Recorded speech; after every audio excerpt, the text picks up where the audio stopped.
welcome back to my channel. Now, I stated in the last video that I wanted to talk about some topics.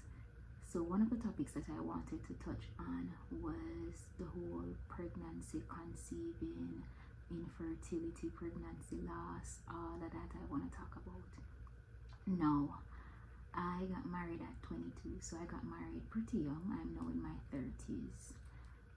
And from the beginning of the marriage, my husband and I decided that we don't want children until later on in the marriage.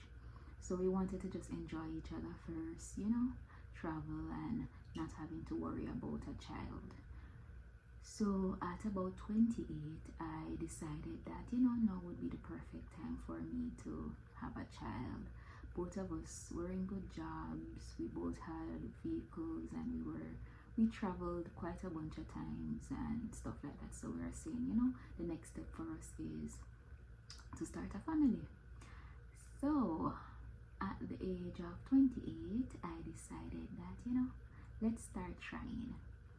Now, before we said we were gonna start trying, we were not preventing it. So I was not on any birth control or anything. We were just pulling and praying and nothing happened, but I wasn't thinking anything of it. So anyway, at age 28, we decided that we were gonna try. We tried for a year, so I was at 29 by this time, and nothing happened. So I decided that, maybe I need to check to see what's happening. So I went to the gyno, and she wanted me to do some tests. I did this test where I don't remember the name of it, but the after pain was horrible. They basically insert dye, some type of dye, into the fallopian tubes to see if they're black or anything. So that came back perfectly fine. My fallopian tubes weren't black. The only thing my gyno saw was that I had a few little fibroids, but they were little and they couldn't have been causing the problem as to why I was not getting pregnant.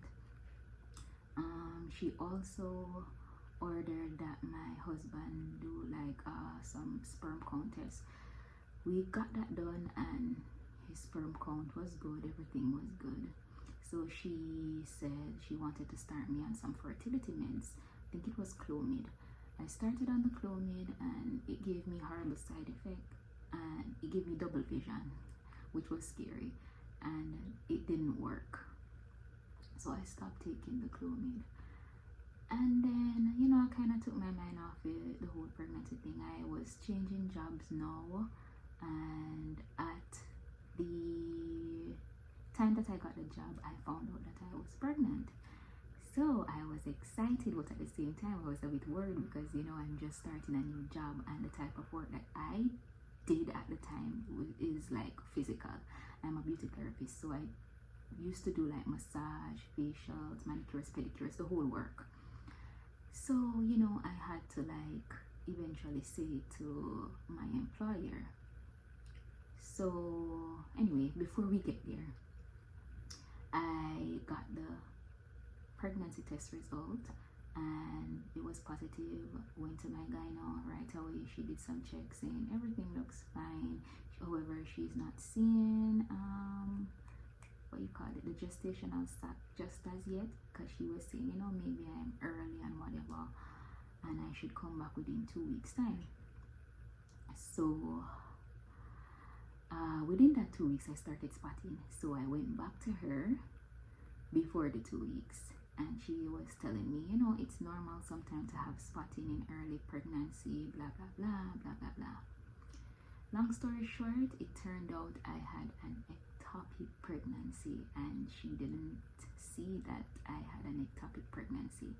So while I was at this new job orientation, it was about COVID time. Jamaica had just gotten the first case of COVID, because I remember when I was at orientation, they cut it short because of that, and I started to bleed. Now this wasn't spotting anymore. I was bleeding heavily, and I had lots of cramps, terrible cramps. I couldn't stand straight. So I went to my GP at this point because I said I'm not going back to that gynecologist. I'm gonna just go to my GP. So I went to my GP and he ordered for me to do an emergency ultrasound.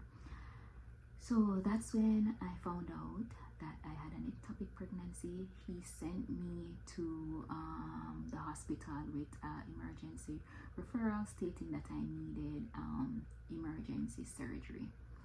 So at the time I was in Trelawney. I went to Falmouth Hospital because that's where he had written the referral for.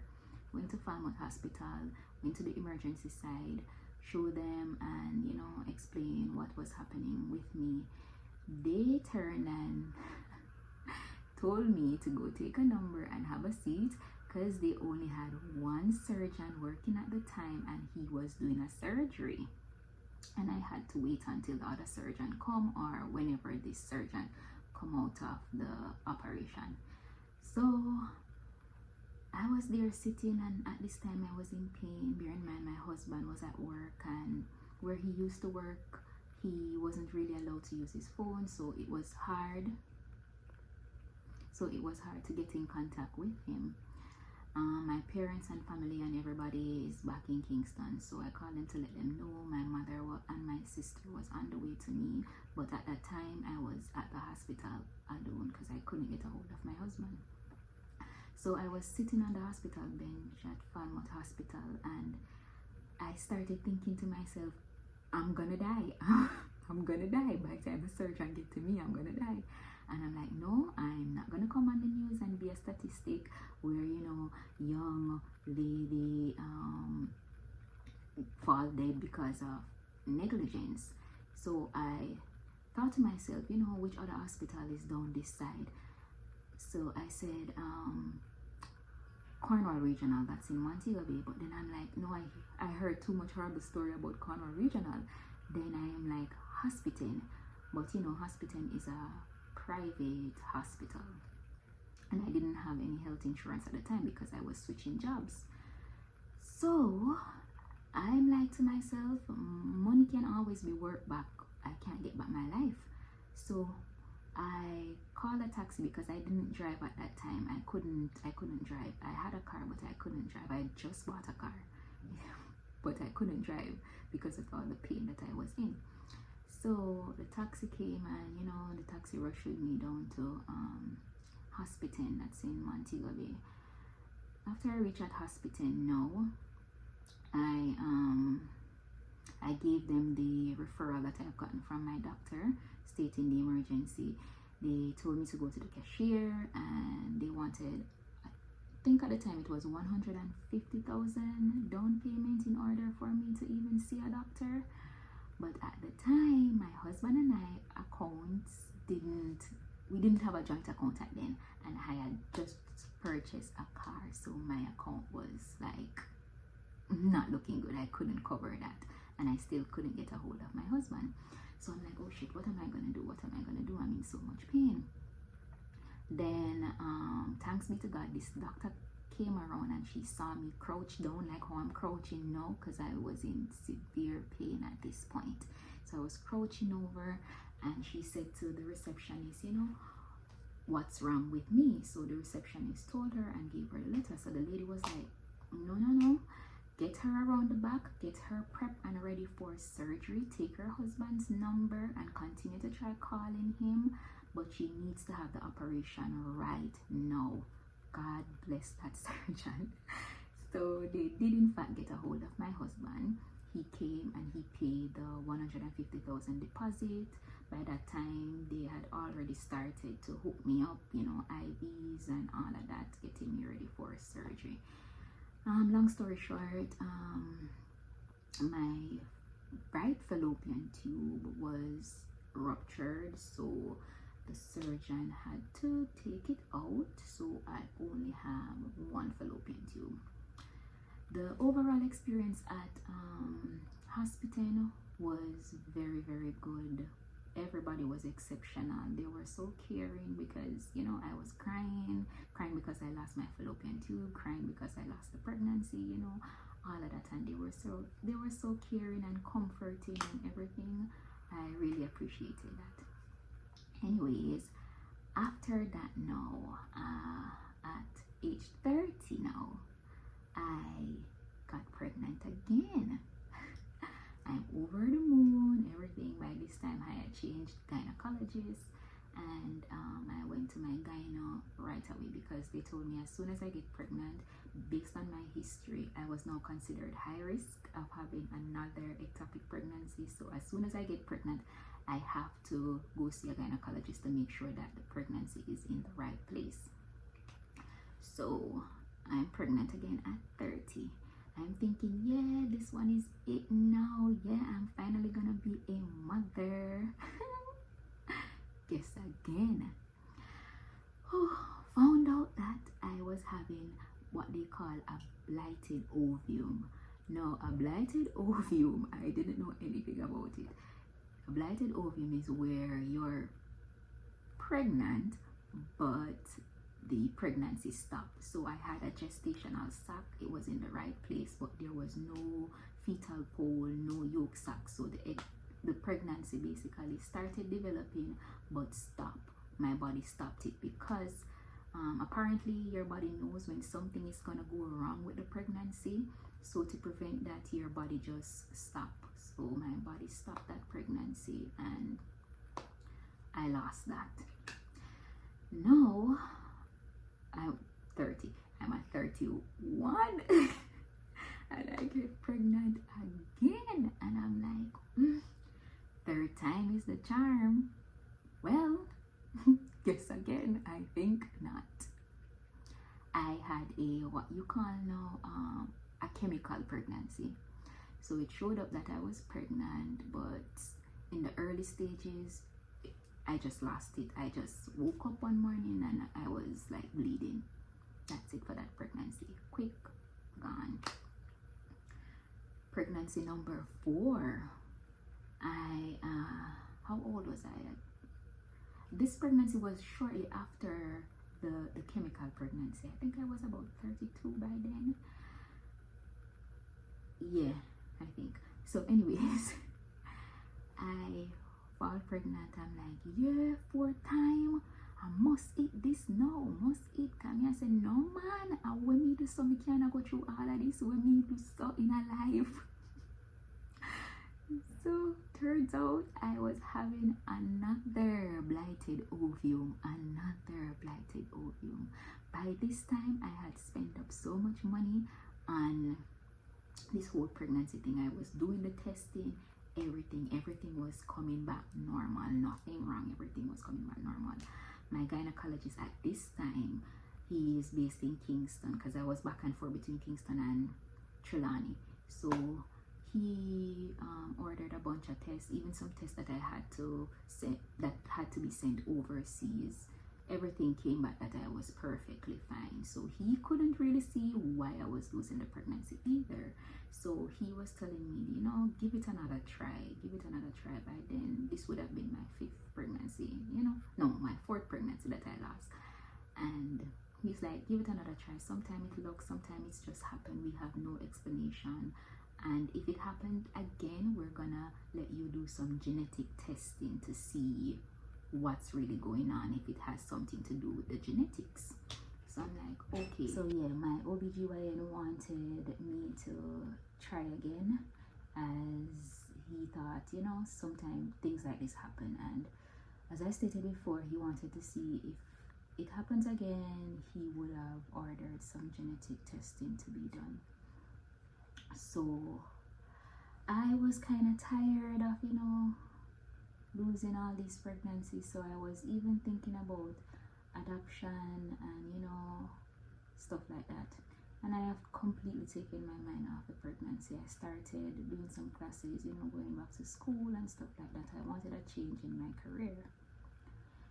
So pregnancy wasn't on the top of my head. Anyway, so I'm at 32, still at 32, because yeah, 32, I'm at 32. And we had a trip, my husband and I, that's in 2025, last year, we had a vacation coming up in March. So I was excited about the vacation and stuff like that. We were going to New York, and we went to New York. I got sick. I thought I had like flu or even COVID because I was having a lot of lower back pain. When I coughed or sneezed, my back would kill me.